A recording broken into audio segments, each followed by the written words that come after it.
મધ્યપ્રદેશ અને રાજસ્થાનમાં નકલી કફ સિરપ પીવાથી ઓછામાં ઓછા 12 બાળકોના મોત થયા છે. બીજા અનેક બાળકો બીમાર પડ્યા છે.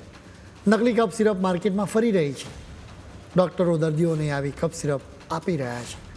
મેડિકલ સ્ટોરમાં એ વેચાઈ રહી છે. નિર્દોષ બાળકોની જિંદગી છીનવાઈ રહી છે. આ કોઈ સામાન્ય બાબત નથી. આ એક ડરામણું કૌભાંડ છે. એમ પણ કહેવામાં આવે છે કે ભારતના દવા ઉદ્યોગને બદનામ કરવા માટે આ કૌભાંડ કરવામાં આવ્યું હોય.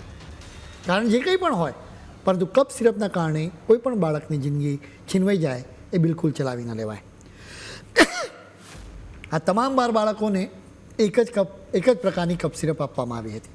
એ તમામમાં એક જ પ્રકારનું મટીરિયલ હોવાનું સામે આવ્યું છે, જેનું ટૂંકું નામ DM છે.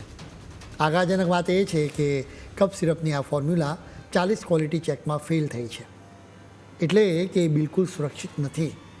રાજસ્થાનના બયાનામાં એક ચોંકાવનારો કિસ્સો બન્યો હતો. અહીં એક મહિલા એના બાળકને લઈને સરકારી હોસ્પિટલમાં ડૉક્ટર તારાચંદ યોગીની પાસે આવી. આ ડૉક્ટરે આ મહિલાના બાળકને કફ સિરપ આપી હતી, જેના પછી આ બાળકની તબિયત વધુ ખરાબ થઈ. એટલે મહિલાએ કફ સિરપની ફરિયાદ કરી. એ મહિલાને ખાતરી આપવા માટે ડૉક્ટર તારાચંદે પોતે એક કફ સિરપ પીધી, જેના લીધે તેઓ બેભાન થઈ ગયા. આખરે તેમને હોસ્પિટલ પહોંચાડવામાં આવ્યા. એક એમ્બ્યુલન્સના ડ્રાઈવરની પણ કફ સિરપ પીવાના કારણે જ એવી જ હાલત થઈ હતી.